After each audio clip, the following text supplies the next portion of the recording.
Right, let's talk about this thing called direct variation, or sometimes you might hear it referred to as direct proportion. It happens when there is a relationship between two variables, when the value of one depends directly on the other. And an example might be earning your wages.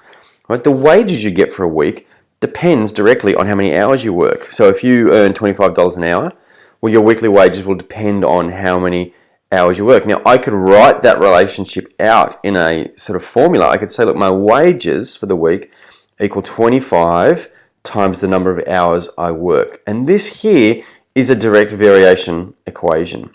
In its general form, it looks like this. Oh, hang on, before I go to that, the number we give a special name. We call it the constant of variation. So there's two variables, W and H, and this number in the equation, we give it a value, we call it the constant of variation, or we identify it as K. So that means we can write the direct variation formula out like this. Y equals Kx, and K is some number that is the constant of variation. So let's look at an example. It's going to be a bit easier. I'm just going to skip through these steps and we'll just refer to them as we solve our question so that it doesn't get too tricky or too confusing. Here's an example where the cost to hire a function center, we'll call that C, varies directly with the number of guests, and we'll call that N. If we know for a fact that a 25 guest hire costs $500, could I answer these questions?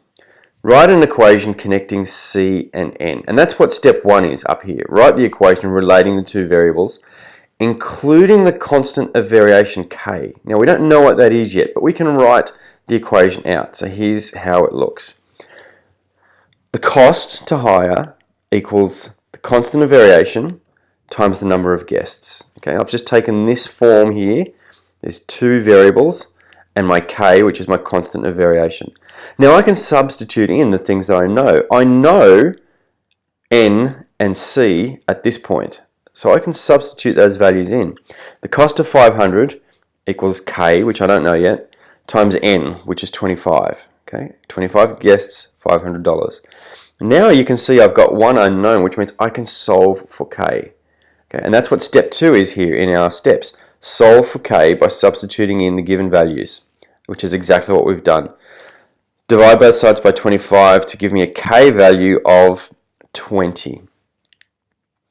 Step 3 says rewrite the equation now using the K value that you've calculated. So let's do that.